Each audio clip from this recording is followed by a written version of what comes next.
Billionaire returned home. Her daughter was begging the black maid next door. The truth shocked her. Before dive and subscribe the channel for more stories.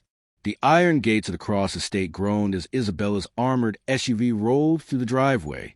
The evening sky above Beverly Hills glowed orange and violet, a painter's palette of colors softening into dusk. Isabella Cross sat in the back seat, her eyes hidden behind oversized sunglasses, though she no longer noticed the beauty of sunsets. She had returned from a week-long tech summit in Tokyo, cut short by fatigue and an uneasy feeling she couldn't name. As the car approached the mansion, Isabella caught sight of something that made her pulse quicken, a small figure crouched by the hedge near the neighbor's fence. "Stop the car," she ordered, her voice sharp. The SUV screeched to a halt. Isabella pushed open the door before the driver could protest and hurried across the gravel. The sight that greeted her twisted her stomach into knots. It was Lila, her daughter, her only child, kneeling in the dirt, hands clasped like a beggar. Across the fence stood Clara Mendez, the elderly maid from next door, holding a paper napkin wrapped around a piece of bread. "Please," Lila whispered. Her tiny voice cracked. "Please, don't tell Sylvia. Just one piece."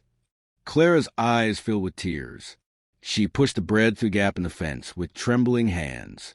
"Mi cielo, you shouldn't have to beg like this." Isabella's breath caught. Her 5-year-old, one so round-cheeked, full of laughter, a little whirlwind of curls and energy, now looked skeletal. Her cheeks were hollow, her clothes filthy, and her arms dotted with faint bruises. Isabella felt her knees give way as she rushed forward. "Lila!" Her voice broke. "Oh my God, baby!" Lila turned, startled, bread clutched in her small hands. For a moment, her wide eyes did not recognize her mother. Then she burst into sobs, throwing herself against Isabella's legs. "Mommy, don't let her hurt me again." Isabella froze. Every muscle in her body turned to ice. "Who, sweetheart? Who hurt you?" Lila buried her face in Isabella's skirt. Her tiny voice trembled. "Sylvia. She locks me in the dark when I ask for food. She says you don't love me anymore." Isabella's heart shattered into pieces. Within the hour, Isabella was at Cedars-Sinai Hospital. Doctors and nurses bustled around Lila, their faces grim. Isabella sat numbly by the bed, her designer blouse wrinkled, her manicured nails biting into her palms. The chief pediatrician emerged, clipboard in hand. His tone was clinical, but his eyes carried pity. "Mrs. Cross, your daughter is severely malnourished. She's dehydrated, and the lab results show traces of sedatives. The bruises on her arms suggest physical restraint. If she hadn't been found soon." He didn't finish. Isabella pressed her hand to her mouth to stifle a cry. "She's only 5, the doctor said gently. "Children that age don't survive long under such conditions." Isabella forced herself to look at her sleeping daughter. The 4 lines snaked into her tiny arm, delivering nutrients her body had been starved of. Lila's face was pale, lashes resting like fragile feathers against her skin. A rush of guilt swamped Isabella.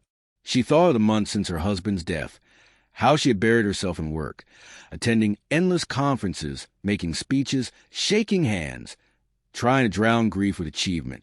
When Sylvia Marlowe, the elegant nanny with flawless credentials, stepped in, Isabella had felt relief. How blind she had been. Her mind replayed the small signs she had ignored. Lila's tired voice on video calls, the oversized sweaters hiding her frame, the way she had whispered instead of speaking. Isabella had brushed it off as grief, but it had been fear. Clara Mendez's words echoed in her head. She came every day, Mrs. Cross. She begged me for food. She said Sylvia would punish her if she told you. Isabella's fists clenched. Her guilt began to harden into rage, sharp and cold. Sylvia Marlowe had chosen the wrong family. 2 days later, Isabella returned to her mansion. Lila was safe in the hospital, under guard provided by Isabella's head of security, Ethan Lau. But Isabella herself wanted to see the truth with her own eyes. She entered quietly, heels silent on the marble floors.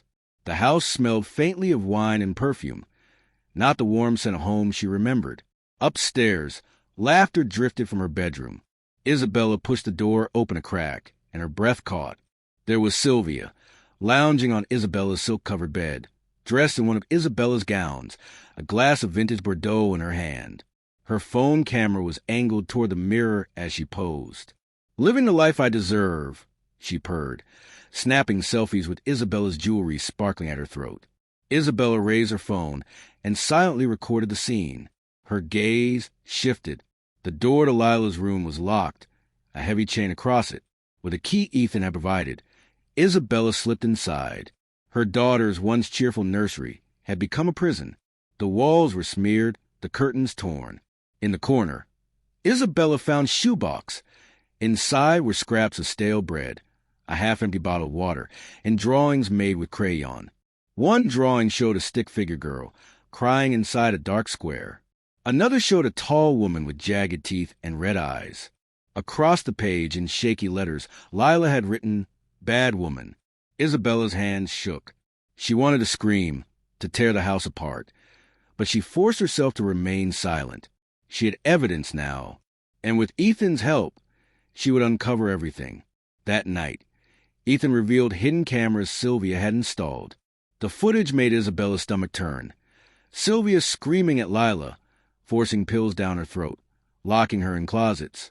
And then, in a phone call spoken in Spanish, Sylvia's words chilled them both. 2 more months, and she'll have no resistance. Ethan Lau spread files across the mahogany table in Isabella's private study. The room, usually filled with sleek prototypes and glowing monitors, had transformed into a war room. "This woman isn't Sylvia Marlowe," Ethan said, his voice low but edged with steel. He pushed forward a folder stamped with red markings. "Her real name is Veronica Serrano. Multiple arrests in Miami and Madrid. Fraud, identity theft, even suspected child trafficking. But she always slipped away before trial." Isabella flipped through the photos. In each, Veronica appeared under a new alias: a nanny, a governess, a private tutor. Her sophisticated looks and counterfeit diplomas had fooled countless wealthy families. David Chun, Isabella's attorney, leaned forward. She preys on widows. Grieving mothers too distracted to notice the signs. By the time they realize it's too late, Ethan tapped his laptop, and she's not working alone. We traced her calls to at least 6 other women with similar backgrounds. They operate like a ring, moving from city to city. Beverly Hills, Palm Beach, Dallas. Each time, children vanish into trauma. Families collapse, and Veronica disappears richer. Isabella's pulse hammered. She had imagined Sylvia as a cruel, greedy woman. But this was worse, an organized predator with an international network. Rachel Stone, the investigative journalist Isabella had summoned, set down her recorder. If we go public, this story could dismantle her entire operation. But we'll need more than footage of her drinking wine in your gown. We need a confession. Something irrefutable. Isabella's eyes narrowed. Then we set a trap. 2 weeks later, Sylvia, or rather, Veronica, strolled into the Cross estate with her usual air of entitlement. She had no idea Isabella had returned for good. No idea the police were already circling the block. No idea every movement was being streamed to a hidden command room downstairs. Isabella sat waiting in the grand salon, her expression carefully neutral. Sylvia smirked as she dropped her designer handbag onto the couch. "I assume you reconsider my salary, Isabella. Dealing with your daughter is exhausting.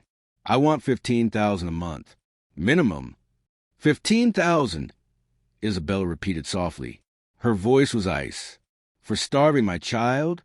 Sylvia's painted smile flickered, then snapped back into place.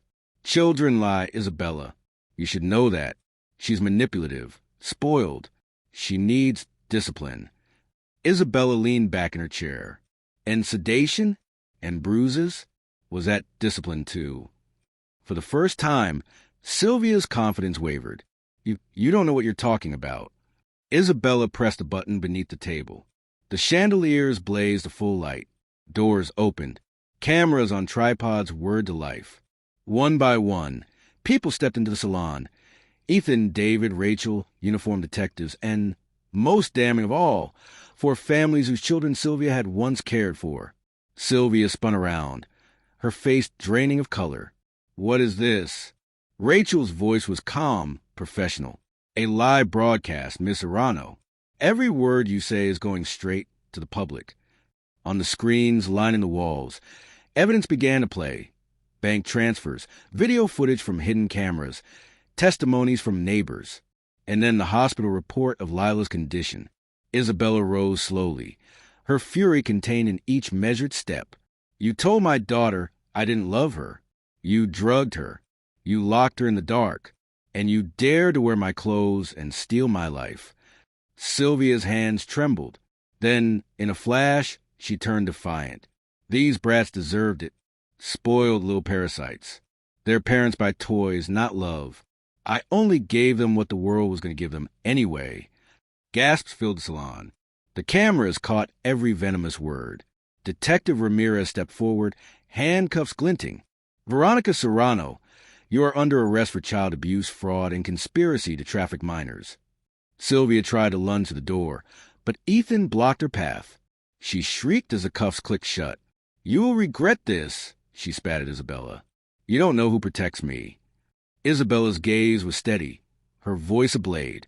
No one protects you now. As Sylvia was dragged away, the other families wept, embracing each other, some whispering prayers of gratitude. Rachel Stone's camera captured Isabella standing tall, Lila's drawing clutched in her hand. The picture of a mother who had turned grief into war. The trial of Veronica Serrano was swift, merciless, and followed by the entire nation. For weeks, news outlets replayed clips of the confrontation inside the Cross estate. The image of Veronica in handcuffs, spitting venom as she was dragged away, became symbolic of predation hiding behind polished smiles. But the footage of Lila, a fragile little girl asleep in her hospital bed, her mother's hand resting protectively on her forehead, struck the deepest chord. Public outrage exploded. Parents demanded stronger regulations for private caregivers. The FBI widened their net. From a secure room in the courthouse, Isabella watched as witnesses testified. Families whose children had been left broken by Veronica's cruelty. Detectives outlining her elaborate schemes. Bankers tracing the money trail. Even Clara Mendez, the neighbor's maid, took the stand, voice trembling as she described a night she first handed bread through the fence. When the jury returned, it was unanimous. Guilty on all counts.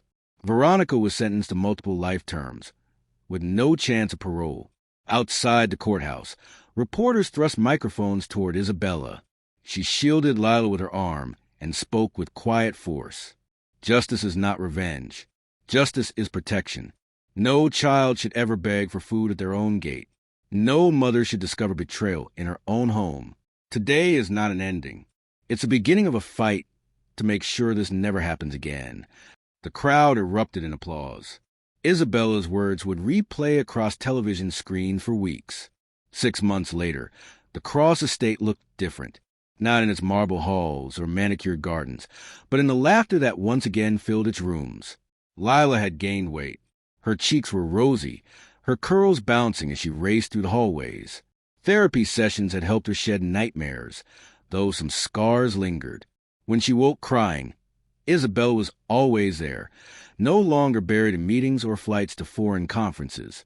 On a warm spring morning, Isabella stood before a crowd of journalists, philanthropists, and government officials.